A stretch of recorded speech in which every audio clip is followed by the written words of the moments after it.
आमच्याकडे चाललीस फातिमाताई? हो बाबा आहेत ना? हो आहेत.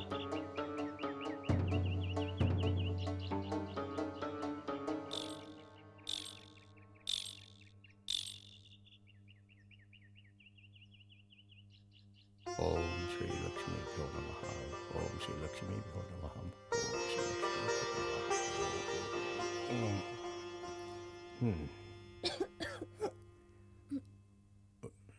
तुला माहिती आहे ना फातिमा, समोर येऊन बसणाऱ्यांशीच फक्त व्यवहार होतो इथे.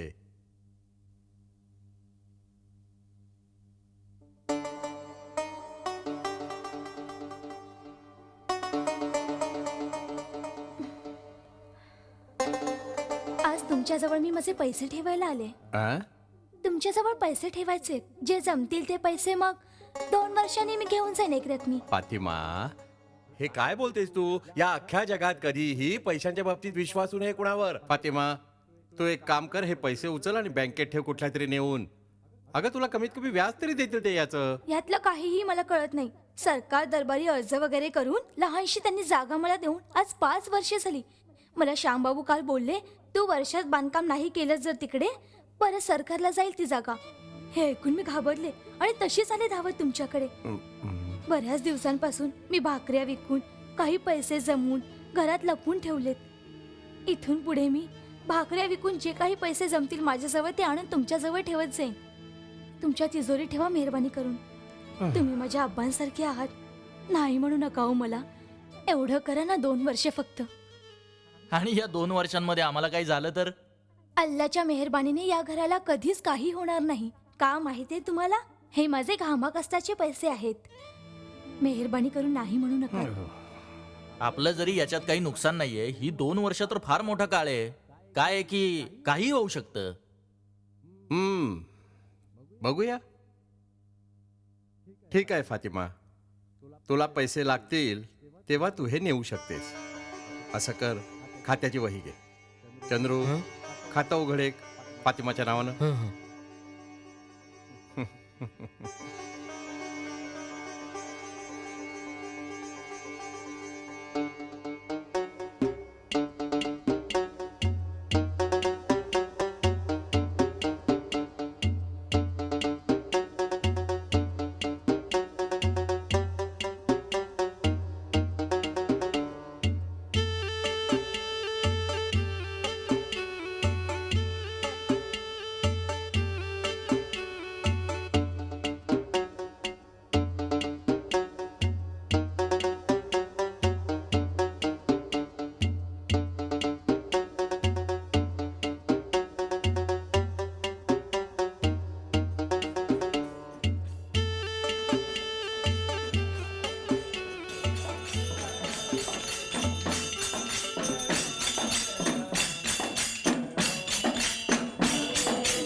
आता आमची एक मीटिंग आहे. संबंधितांनीच फक्त इथे थांबायचं. बरं. ज्यांचं आता काम नाही त्यांनी निघून जायचं. बरोबर. चला बाबा चला. हो हो चला चला निघूया आता. हो, हो, काय हो, थांबून हो. करायचं. चला. चला. जय श्रीराम. सत्य बोलायचं तर आपल्या समोर धर्मसंकट उभं राहिलेलं आहे. 3 स्वयंसेवक तिकडे जातील असं आपण ठरवलं होतं. आता 2च स्वयंसेवक जातील असा आपण निरोप धाडलाय. आपण अब्रू कशी वाचवणार आपल्या गावाची? तो जिग्नेश, मी काय वाटेल ते करीन म्हणाला होता. मस्कतचा विजा मिळाला एकदा त्याला, विमानात बसून गेला पळून. अहो मग मला सांगा बघू, बिचाराचं काय चुकलं?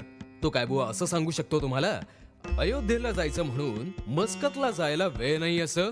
आणि ते सुद्धा 38,000 रुपयांच्या भरभक्कम पगाराच्या नोकरीला कोण नाही म्हणेल सांगा जरा. अगदी करेक्ट आहे. त्याचसाठी मी माझ्या मुलाला 1.5 लाख रुपये खर्च करून टाकलाय इंजिनिअरिंग कॉलेजमध्ये. डिग्री फक्त आली हातामध्ये की सरळ अमेरिकेला जायला सांगितलंय. 1 लाख रुपये महिन्याला गॅरंटी. माझा जो दुसरा मुलगा आहे 2nd इयर कम्प्युटरला आहे, क्रुशियल इयर. हो, तरी सुद्धा मी पण पाठवल्याशिवाय राहणार नाही अमेरिकेला त्याला सुद्धा. छा, झोप नाही की चैन नाही गेल्या 3-4 रात्री. तुम्ही सांगा, आपण 3 माणसं नाही का तयार करू शकत? एक माणूस मिळाला की आपलं काम झालं. हा तिसरा कुठून मिळणार मला? हा, आपला ज्वेलर श्रीनिवास आहे ना, त्याला विचारायला हवं. त्याचा मुलगा चंद्रू आहे ना, आपल्याला अयोध्येला जायला हवा. अगदी तसाच मुलगा आहे तो. दुसरं म्हणजे त्या मुलाला जायला तयार करायचं काम मी स्वीकारतो. कटकटी म्हणजे बापाला तयार करणं संकट आहे मोठं. कुठलं आलंय संकट? हे काम मी स्वीकारतो. चला, श्रीरामाच्या कार्याला नक्की होय म्हणेल तो. जय श्रीराम. जय श्रीराम. नाही हो, चंद्रूपेक्षा आणखीन कोणाला तरी पाठवा दुसऱ्याला तिकडे तुम्ही. म्हणजे कसं आहे, मी सुद्धा येईन हवं असल्यास. त्याला हा बिझनेस सांभाळायचा आहे ना. मला दुसऱ्या कोणाला तरी पाठवायचं होतं तर बरेच स्वखुशीने जायला तयार आहेत. इतकंच काय, संपूर्ण खर्च स्वखुशीने करायला तयार आहेत कित्येक जण. आणि काय आहे, उगाच दुसऱ्या कोणाला तरी आपल्या गावाचा प्रतिनिधी आपण बनवू शकतो असं होईल का? चंद्रूला पाठवा तुम्ही. अहो, आठवड्याचा तर प्रश्न आहे. चंद्रू, तुला काय म्हणायचं या बाबतीत? असं कसं सांगणार? बाबांचा मला होकार असेल तर आहे रेडी. मी सुद्धा बघेन नवीन जागा ना एक. आता तू श्रीरामचंद्रांचा भक्त छपतोस. ह्याचा अर्थ वडिलांचा नकार जुमानता तू तिकडे जावंस असं नाही आमचं म्हणणं. हा, बरोबर आहे. वडिलांच्या म्हणण्याविरुद्ध वागणं योग्य नाहीच आहे. वडिलांचं म्हणणं लाथडून कोणी धर्मकार्य करायचं म्हणजे रामा रामा. आचार, अजून एक महत्वाचं, तुमच्या मुलाला आम्ही पाठवतो तरी कुठे? श्रीरामचंद्रांच्या जन्मभूमीवर मंदिर बांधायच्या पवित्र कार्यासाठी. तुमचा मुलगा पवित्र कार्य करायला चाललाय. ह्या पवित्र कार्यासाठी नकार तुम्ही कसा देऊ शकाल? तुम्ही आणि तुम्हीच ठरवा स्वखुशीने, हो किंवा नाही. बोला श्री रामचंद्रांचा विजय असो. बोला श्री रामचंद्रांचा विजय असो. बोला श्री रामचंद्रांचा विजय असो. बोला श्री रामचंद्रांचा विजय असो. बोला श्री रामचंद्रांचा विजय असो. बोला श्री रामचंद्रांचा विजय असो. बोला श्री रामचंद्रांचा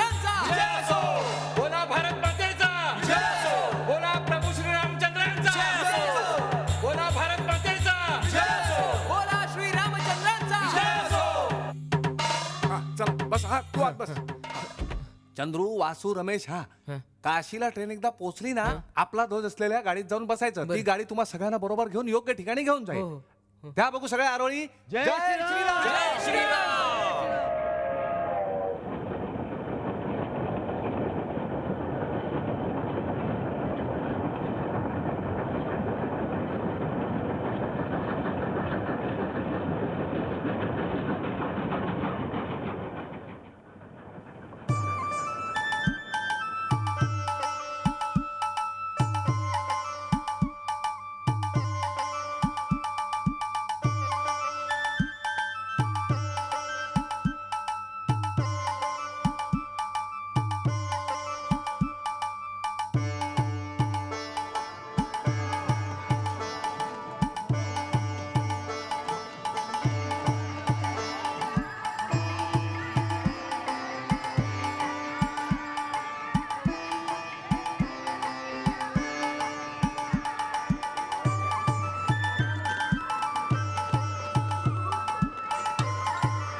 ह्या घ्या शीट. किती आहेत ग? 50 आहेत. 50 होय. हो. काय हे फातिमा, हं? अलीकडे सारखा आकार कमी होत चाललाय आणि किती पातळ ह्या भाकऱ्या पापडासारख्या. छा, काय हे? तुम्ही जे मला पैसे देताय त्यामध्ये भाकऱ्या आणखीन किती झाडं मिळणार? अहो, मला जळणाला धान्याला पैसे मोजावे लागतात रोख. ते काय मला फुकट मिळतं काय? तुम्हाला काय वाटतं तुम्ही देताय तेवढ्याशा पैशांनी मी काय बिल्डिंग बांधू शकणार आहे? हा, ठीक आहे ठीक आहे. ए सदाशिवा, हा? या ठेव.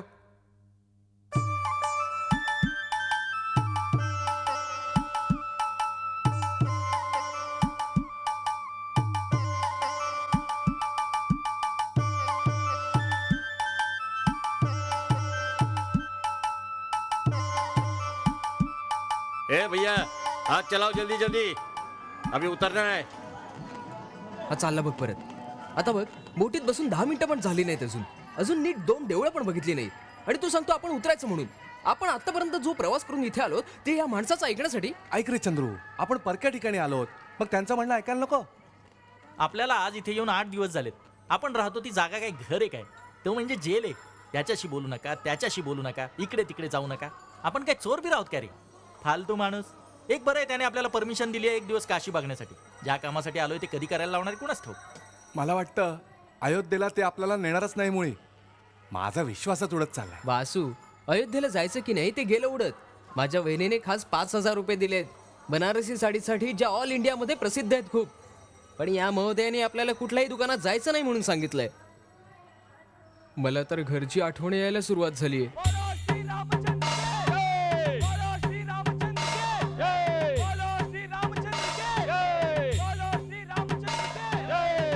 देशभरातील हजारो स्वयंसेवक अयोध्येमधील श्री रामचंद्रांच्या जन्मभूमीवर मंदिर बांधणीच्या कामासाठी एकत्र आलेत. पोलिसांचा मनाई हुकूम न जुमानता ते स्वयंसेवक बाबरी मशिदीला जाऊन धडकले आणि 3 मोठे घुमट जमीनदोस्त केले. शेकड्यांनी लोकांविरुद्ध गुन्हे दाखल करून त्यांना जेलमध्ये टाकण्यात आलेला आहे. परिस्थिती अजूनही आपल्या ताब्यात आहे असं पोलीस केशव! सूत्रांनी सांगितलेलं आहे. ए केशव, पोलिसांच्या काय बाबा? लाठीमारात इकडे! जखमी झालेल्या न्यूज बघायला ये. स्वयंसेवकांची हा, आलो, संख्याही शेकड्यांमध्ये आहे. देशभरातील जनतेचं लक्ष आता अयोध्येत केंद्रित झालेलं आहे. सरकारने पायउतार व्हावं अशी विरोधी पक्षाची ओरड वाढत्या प्रमाणात जोर धरू लागलेली आहे.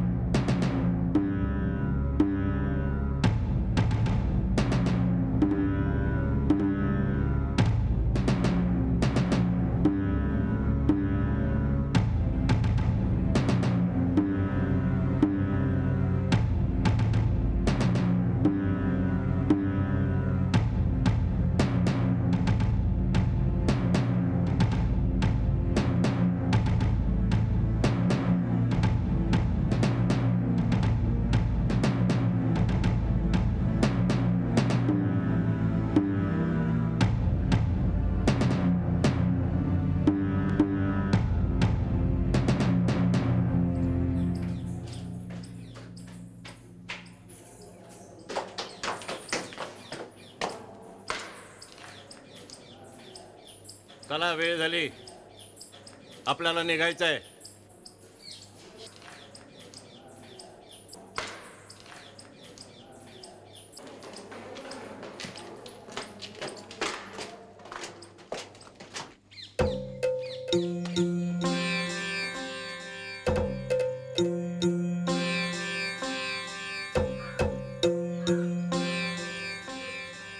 जय श्री राम जय श्री राम जय श्री राम जय श्री राम जय श्री राम जय श्री राम जय श्री राम जय श्री राम जय श्री राम जय श्री राम जय श्री राम जय श्री राम. साथियों, कल का दिन हम सब के लिए अत्यंत शुभ दिन रहा. हम चंद्रू सब चंद्रू ने कोकणताई आज काय ते तक मला त्यांचं एक जो अक्षरही कुछ कळत किया नाहीये. है, ते उसका आपल्याला फल सांगतायत कालचा हमें दिवस तर श्री आपल्यासाठी होता रामचंद्र शुभ. जी अवश्य श्री देंगे. रामांच्या कृपेने वो आपले भी स्वप्न शुभ साकार से झाले शीघ्रम. आता. लेकिन हमें खबर मिली है बाहेर स्थिती कि गंभीर आहे वातावरण म्हणतात, चारों ओर त्यामुळे बाहेर गंभीर जाणं है. धोक्याचं आहे म्हणतात. मिश्रा जी आइए, आप संभालिए. जय श्री राम जय श्री राम.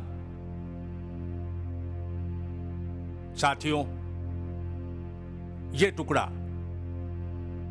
टुकड़ा उस मस्जिद का है जिसको हमारे कर सेवकों ने पूरी तरह ढा दिया था. ये हमारा विजय का संकेत है.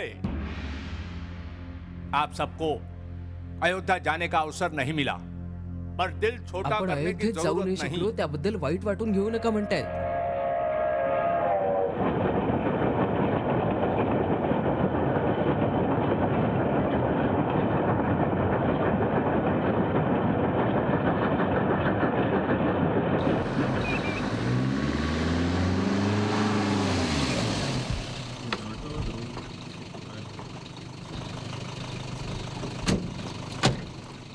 हो, आलात तुम्ही. हो, हो. चंद्रू, वासू, रमेश, चला आत या, चला. हो आलो. बरे आहात ना? हो हो हो या प्रवासामध्ये काही त्रास बीस झाला नाही नाही ना? मुळीच त्रास नाही झाला. खरं म्हणजे मी रेल्वे स्टेशनला येणार होतो, पण म्हटलं उगीच आणखी एक नवीन इश्यू नको म्हणून नाही आलो. इकडचं सिच्युएशन कुठल्याही वेळेस कसं टर्न घेईल हे सांगणं अवघड आहे. सध्या तरी तुम्ही आपल्या विषयी कोणालाच काही सांगू नये यातच भलं आहे. किनी साहेब, हा तुकडा बाबरी मशिदीच्या घुमटाचा आहे. आमच्यापैकी प्रत्येकाकडे एक तुकडा आहे. माझ्या हातातला चौथा कुणाकडे देऊ मी हा? अथवा ह्याचे 4 तुकडे करून तुमच्यापैकी प्रत्येकाला देऊ? म्हणजे बघ, आम्हाला नको देऊस. किन्नीकडे ठेवलंस तर आमच्याकडे असल्यासारखंच आहे. कामत हा, तुम्ही आहात मोठे, ठेवा तुमच्याकडे. माझ्याकडे का म्हणून? ठीक आहे. मुलांकडेच राहू द्या काय दिवस. पुढे बघू मग तो तुकडा कुठे ठेवायचा ते. काय रे, बरोबर ना? मी नाही घाबरत जरा सुद्धा. मी माझ्याकडे 4ही तुकडे ठेवायला तयार आहे. कारण असं आहे, आपण कुणी अयोध्येला गेलोच नव्हतो. हा? हा दगड काशीला दिला आम्हाला. हो, तो कोण होता माहित नाही देणार सुद्धा. आणि महत्वाचं, हा तुकडा अयोध्येतल्याच मशिदीचा, याची काय गॅरंटी? हे वासू, तू काय बोलतोयस माहितीये का? आणि काही पुरावा नाहीये हा तुकडा त्या मशिदीचा मुळीच नव्हता असं पण म्हणण्याचा. माझ्या कानावर खूप वेगळ्या बातम्या येत आहेत. पोलीस सगळीकडे शोध घेत आहेत. आणि जर त्यांनी सिद्ध केलं की हा तुकडा त्या भिंतीचाच आहे, म्हणजे ती मशीद जी तुम्ही तोडली तिचाच आहे जर म्हणाले, मग आपण अयोध्येला जाऊन दाखवायचं त्यांना. हे काय बोलताय की नाही तुम्ही? आपल्या गावची मुलं जी अयोध्येला म्हणून गेली होती ती काशीपर्यंत जाऊन तोंड घेऊन परत आली, तर तोंड दाखवायला जागा आहे का आपल्याला? तोंड लपून फिरायला लागेल आपल्याला, किंवा कुठेतरी जावं लागेल गाव सोडून. माझ्या म्हणण्याचा अर्थ पुरे. तो नव्हता. वाद नको घालूया ह्याच्यावर आपण. हा खूपच नाजूक विषय आहे. हा अत्यंत हुशारीने असं काही सोडवायला हवा की साप मरावा पण काठी न तुटावी. ठीक आहे, चालेल.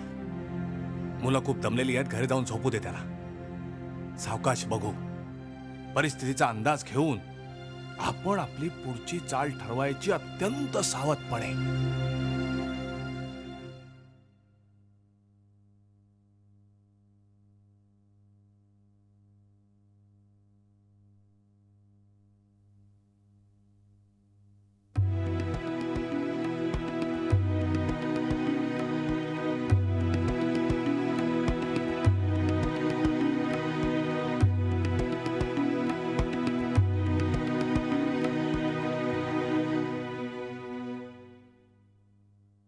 पाहिलं, हा मला देवांच्या खोलीत मिळाला. लोबांचा तुकडा तर नाही ना हा? अगं, तो लोबांचा तुकडा नाहीये. आपला चंद्रू अयोध्येला गेला होता ना, त्याबद्दल मेडल घेऊन आलाय. काय मोठं मला सांगत होता की वहिनी ग मी बनारसी साडी आणीन तुला. पैसे देऊन सुद्धा माझ्यासाठी एक साडी आणायची सोडून हा दगड आणलाय मेडल म्हणून. वहिनी ग, चूक मेडल नाही ते. हा, अयोध्येला जाऊन मशीद तोडली ना आम्ही, त्या मशिदीचा दगड आहे तो. अगो बाई, रामा रामा, मशिदीतला दगड.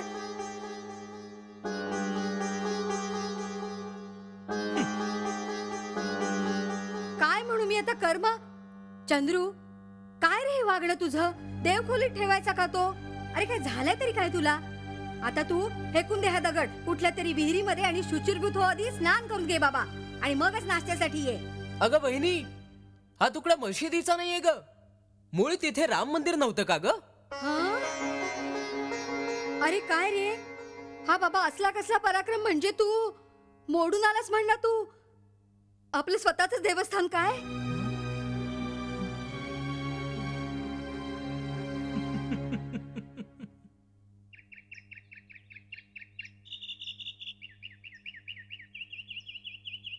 मी याला हात लावला आणि छाती अभिमानाने भरून गेले बघ. तू खरंच लकी आहेस. अयोध्येला तू यासाठीच गेला होतास ना. हो, ह्याच्या पायी इतके कष्ट घ्यावे लागलेत माहितीये. दे तू. पैसे द्यायला आलात ना तुम्ही. हो. अण्णा आहेत आतमध्ये. हा, बरं.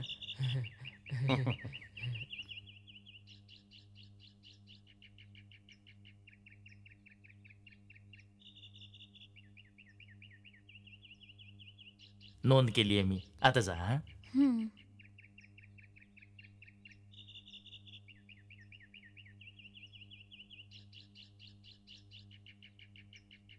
केशवण्णा, हा. फातिमाला हे कळलं असेल का की मी अयोध्येला गेलो होतो म्हणून. आणि समजा कळलं असेल तरी काय फरक पडतो. आणि तू पण त्याबद्दल अभिमान वाटायचा सोडून घाबरतोस काय बावळाटासारखा. घाबरायचं जर होतं तर तू गेलासच का तिथे. आणि एक तू समज असं तिला कळलं पण असेल गेलास ते तू. त्यात काय झालं रे. ती इतके दिवस आणून पैसे आपल्याकडे जमवते ना, ती म्हणेल परत करा आता, इतकंच. बहुतेक 3 वर्ष झालीत. आपण हिशोब करू आणि परत करू तिला पैसे. परत करणारच आहोत. आपण काय तिचे पैसे खायचं तर नाही ना ठरवलं.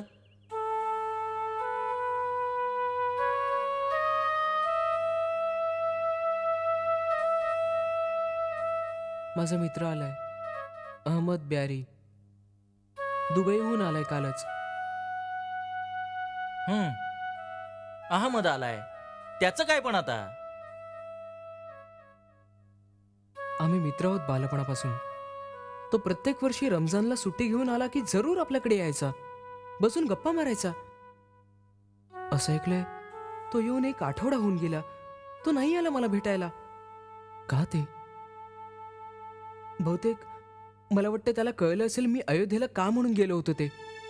कळलं समज. चल, तुझ्या डोक्यावर काही आकाश कोसळणार नाहीये. बडबड करतो.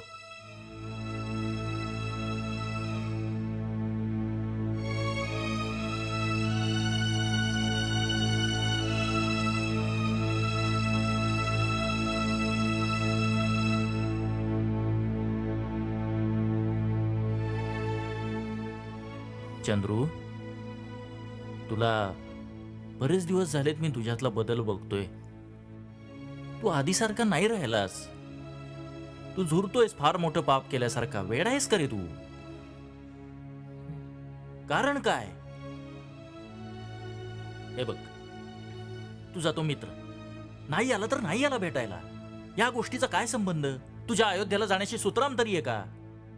आता दुसरं काय, तो कुठला तरी दगड तू घेऊन आलास ना, ज्याने दिला तो माणूस पण ओळखीचा नाहीये, आणि तू मित्रांना दाखवून चवीने त्याच्या कथा सांगतोयस. फक्त एवढंच नाहीये, काहींना सांगतोस मी तिथे गेलोच नाही. काय सत्य आहे काय असत्य आहे. तू स्वतः संभ्रमात आहेस का. असं नाही रे अण्णा. ह्यावर उपाय 2 आहेत आता. अगदी सोपे. बाबा आपल्याला नेहमी सांगत आलेत, पुढे पश्चाताप करून घेण्यापेक्षा चूक करण्यापूर्वीच विचार करायला हवा. दुसरं म्हणजे एखादी गोष्ट एकदा का केली तुम्ही, चुकूनही पुढे पश्चातापाने नाही तळमळायचं. आपल्याला जर वाटलं की आपण मोठी अक्षम्य चूक केलेली आहे आणि मनापासून जर खेद आहे, अशा वेळेस महत्वाचं एकच काम करावं, खेदाच्या कारणातून मुक्त व्हावं.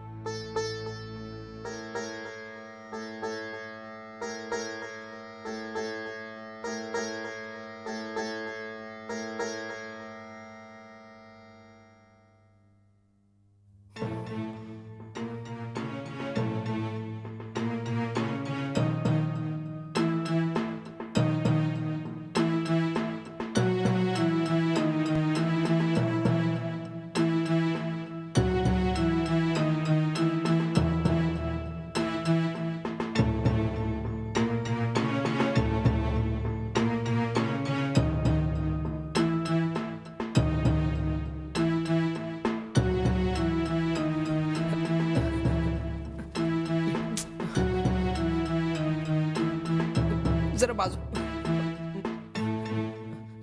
केनी साहेब, केनी साहेब, मला तुमच्याशी महत्वाचं बोलायचं होतं.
कुठे होतास रे तू चंद्रू?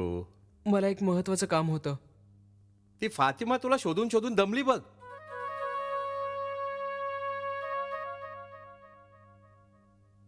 फातिमा मला का म्हणून शोधत असेल? कशासाठी? ती म्हणाली तिचे पैसे परत हवेत तिला. तू आता असं कर, तिने जमा केलेल्या पैशांची टोटल कर. ती टोटल आणि वर तिला 500 रुपये देऊ अजून वर, हो की नाही? म्हणजे शुक्रवारी या पायाभरणी करायचा विचार आहे नव्या घराची. तू तो मशिदीचा दगड आणलायस ना, तो तुझ्याकडनं तिला हवाय पायाभरणीसाठी. आणखीन दुसरा कुठलाही दगड नको, म्हणजे पवित्र दगडच हवाय तिला. हं, तिने अशी भावना व्यक्त केली आहे.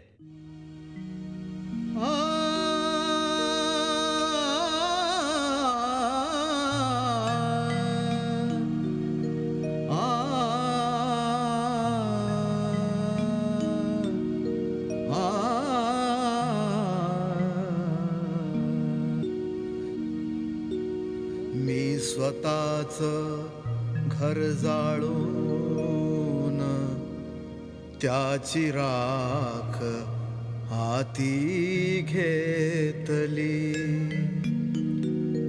जर तुम्हाला पण स्वतःच घर जाळायचं असेल